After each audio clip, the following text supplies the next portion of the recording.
Hello you, welcome back you to Mick you. My name is you, the Jack that you's back. Back into the a-hole stuff, some nice good booties to look into today. I've got a nice booty hole with us today as always. Say hello, Em.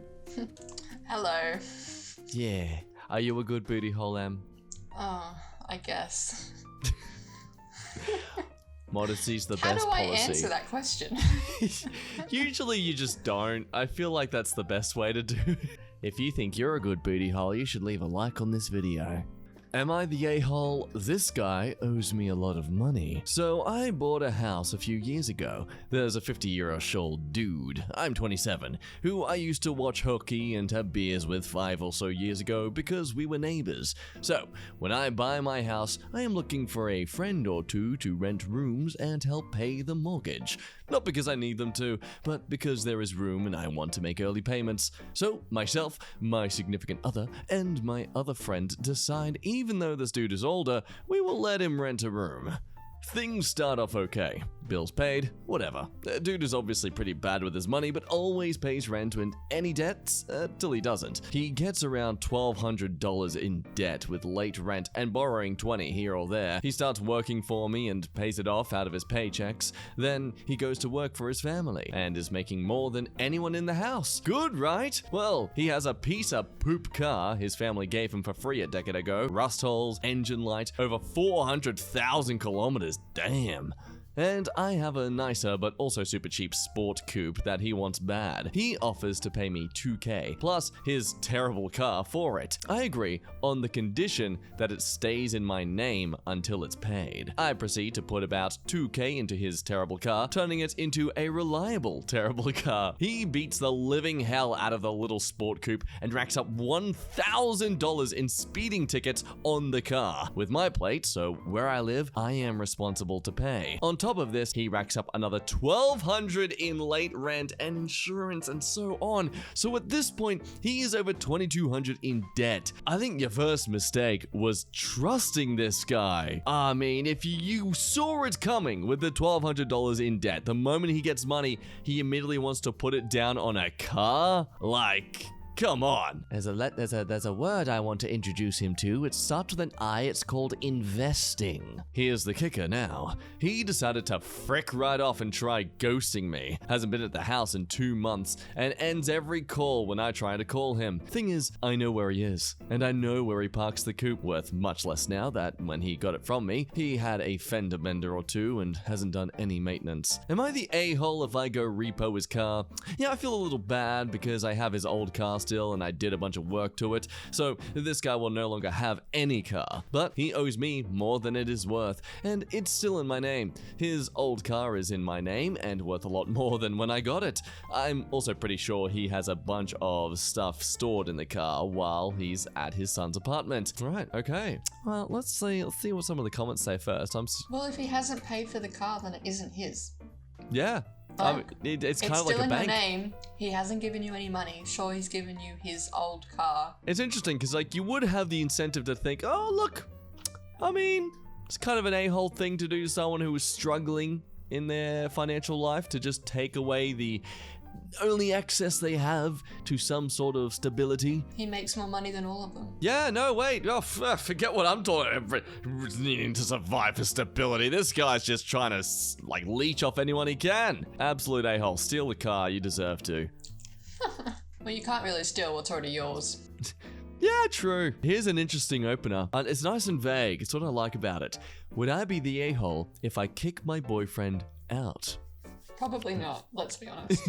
So, my boyfriend, 28-year-old male, and I, 25-year-old female, have lived together for almost 2 years now. When we first lived together, we were just friends and roommates. Currently, we have a 5-month-old and have been dating for 3 months. Oh boy, there's a kid Love that involved. Stability. Yay! Wait, hold up, I've just noticed this. We currently have a 5-month-old and have been dating for 3 months. The kid was definitely an accident. Because they lived together for 2 years as friends. Yeah, it's me, maths. I kind of fail to compute a lot of number values. Wait, 5 is bigger than 3?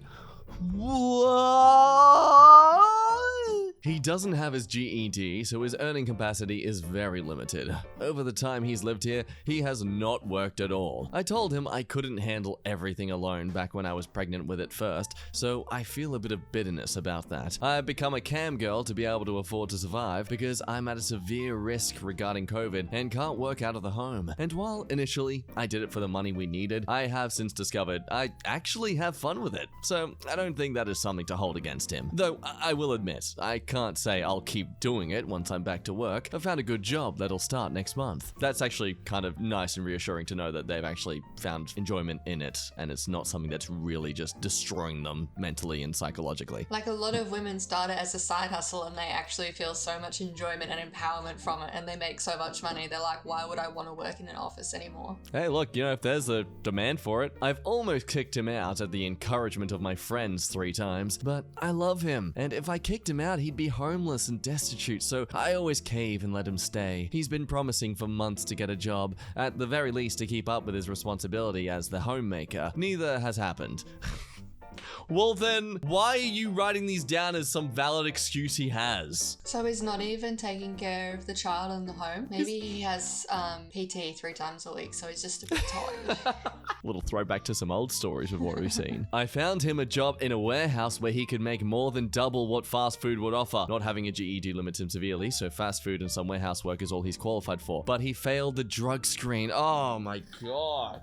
Oh, the bar is so low for us guys, man. They said he can retest, and when he's clean, he can start work, but he hasn't stopped smoking yet. Where's he getting money for this? He's clearly prioritizing other things, isn't he? There's always another reason or someone giving him bud for free. He goes, he can't get mad because it's free. Well, clearly it's not free if it's costing you your ability to make income. I also want to know how she can say that she loves him when they've been dating for 3 months. I don't know. I think it's also a case of, well, I've known him for 2 years of my life and we have a child together, so I have to love him. Also, was he acting like this for the previous 2 years? Because that would be a pretty good indicator of what he's going to be like when you finally get together with him. Like, you can't really complain about him smoking weed all day if he's been smoking weed all day for the last 2 years. Yeah, no, true. That definitely is on her for that. His connection to Bud is a beast all on its own, so I don't know if it would be considered relevant or not, but I get annoyed with the situation a lot lately, especially since we found out 2 weeks ago that I'm pregnant again! Damn, he does not waste any time. A 5-month-old and she's already pregnant again? She can't even have sex for 2 to 3 months after the pregnant, like after giving birth, and he's like, you know what, I gotta slip her right back in. I gotta trap her even just a little bit more. Oh my god, this next line. He's given our son 1 bath since he was born. Oh, wow. He sounds like a keeper. Man, what a privilege for that child. It isn't uncommon to hear, come on man, go to sleep at night after he's let the baby nap all day, or there's literally nothing wrong with you when the baby wakes up while he's trying to play his Xbox, which is most of his time. He'll wake up while I'm watching TV, go to the bathroom, come back, and turn Hulu off to play Fallout. So he turns the TV off while you're watching it to play a game. Gee, I didn't even... What the Oh, he's a lost cause. You are an idiot to be still with him at this point. If he is treating you like this, the fact you have to ask strangers on the internet if this is still okay to be around? It's not a situation where she's kind of trapped and she can't afford to leave. She's the one that's making the money and he's probably paying the rent. So she has all the freedoms in the world to leave him and then start living her best life. It's not like she's alone here too. She has friends who have tried to persuade her 3 times already to leave this man. How old is she again? What was the age? 25. Yeah, okay. This is the last year of your life you're allowed to have this excuse of being too ditzy to realize what's going on. This guy's 28 and he's acting like a 13-year-old. God damn. It's not very uncommon, let me tell you that. The last time I told him to leave, he told me he didn't want to lose our family, and we both cried and decided to try again. When was that? 3 years ago? He didn't want to lose the family. He's not even an active member in it. I don't want to lose my mommy. I don't want to lose my girlfriend. At this point, I want to try to work with him. I don't want to be just another person who gave up on him. You should. Clearly, he needs you to be that catalyst in his life to get his stuff together. Would I be the a-hole if I took myself and our son to my friend's house and gave him a deadline to leave by? I'd be staying at my friend's till he was gone. The reason I do it that way, for anyone curious, is because I cannot tell this man no. I have severe anxiety and a bad people-pleasing habit, so I'd be telling him he needs to go, then shutting off my phone so he can't get me to change my mind. Okay, very understandable. Still, I don't care if this is a whole thing to say. Not excusable. It's too far along now. There's so many examples of them being a terrible person to you. Look, yes, okay. It's good to know that she's applying some effort to challenge or to combat this behavior she has. And to have another child with him. Yeah. So close together. What? How's he going to deal with 2 children? He can't even bath one of them or put them to sleep. This is top comment. Give him the choice. Don't know. It's too late for that. There's no need to. He's had many times, many opportunities. Oh man, yeah. Nah, Natar, you are the a-hole if you keep him around. You're just the idiot. All right, we're gonna move on to the story now that Em has been very keen to show me. You ready for this, Em? I am. I'm so ready for this. Am I the a-hole for refusing to let my family meet my daughter after all of them dropped out of my wedding upon finding out my wife was pregnant? What are your initial thoughts? Tell me. Initially, ignoring not the a-hole, what are your initial thoughts? Yeah. Okay, I'm going to assume it's got to do with some sort of premarital sin that they reckon that the wife's cheated on the husband. That's an interesting take. Like as their excuse to maybe think that their son, oh, he'd never do this. Not with our religion. Oh. Okay, you're like maybe 60 to 70% accurate. Ooh. Yeah. 60 to 70% of the time, I'm right every time. I come from a conservative Christian family. Nailed it. What a surprise. All of my family members were or are involved in the church and have church-based jobs. When they met my wife, they loved her and embraced her as their own. We dated for 2 years and discovered she was pregnant after we got engaged. Invitations were already given at the time, so we decided to still have the wedding on the date when my wife was 5 months in. My family were furious when they found out my wife was pregnant. They asked if we even still considered having a wedding. I said, why not? But they were very upset, especially Mum and Dad, who said they've always been known for their decency and good Christian values, and weren't willing to let this stain their reputation, as in my wife and I getting married while pregnant. They officially dropped out and refused to negotiate, saying it was done and I have only myself to blame for this outcome and should move the wedding out of town. It's amazing their parents think that they are so important in their town that anyone would care. I was hurt. I tried to change their minds and checked with other members, but... Oh, they've ended it with an ellipses. My brother said he had no intentions to look like a joke in front of his fellow church members and dropped out. My aunt pretended to be sick and said she may not be able to make it. She's 100% healthy. My cousin said he had a business trip and stopped his wife and kids from attending, and my uncle cussed me out, tore the invitation, and kicked me out. Wow. You sound like you have a great family. Love those good Christian values. Yeah, jeez. Well, the whole thing is don't have a baby before you're married. Well, the baby wasn't born until after they were married. Yeah, true. True. Well, I guess maybe like the whole idea of the wedding is that whole religious thing of because you now actually wed, it's more acceptable. But I mean, hell, even the thing is, what if they were planning to have kids in the first place anyway? What if they were so assured and so prepared that they're like, yeah, look, if we end up having a kid right now, okay. Because they already were engaged. I should say though, this isn't a dig on all Christians in general and people's Christian values, but just the people who clearly, like, this is more of like a cultist, I guess, enforcement of the values versus, it's like I'm not a vegan, but I'll bloody respect vegans who follow that morality compass. I felt terrible with no family members of my own to support me and share my joy at my wedding. I even broke down crying after the ceremony. I haven't spoken to them for months and then got busy with my 4-week-old daughter. My cousin reached out to hand me gifts and well wishes for the birth of my daughter sent from my family. I returned everything. Good. He sat with me on behalf of the family, saying I shouldn't have returned gifts that were from my family who want to see and hopefully be involved in my daughter's life. He said Mom's longing to meet her grandbaby and everyone else is wanting to visit soon to celebrate my daughter's life. What a surprise. Maybe you could have celebrated it 6 months ago at the wedding. Oh. I asked him this question. I said, wasn't my daughter the reason why the entire lot of them abandoned my wedding? He just stared grudgingly as I went on about how they treated my daughter as something to be ashamed of and hide. My daughter at some point will ask about the wedding and I have no intentions on lying to her. He replied saying he guaranteed I got it all wrong,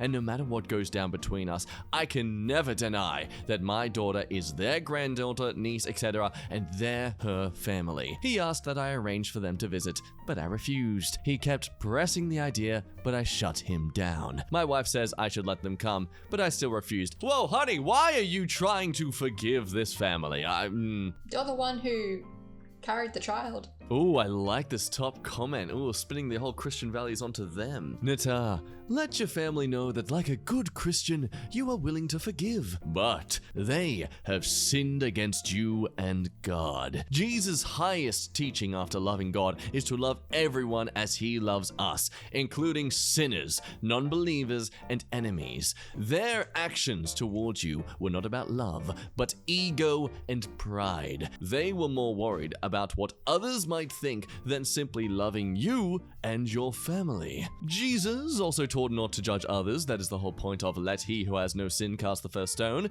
They certainly cast that stone. Let them know that what you feel that you have done your work to be good with God and have nothing to apologize to them for, have they? Until they come to you with a genuine apology that admits exactly how they wronged you and sinned against you and your wife, keep them away. They definitely seem like the kind of grandparents who are gonna go to the courts and be like, we have grandparent rights. Oh, yeah.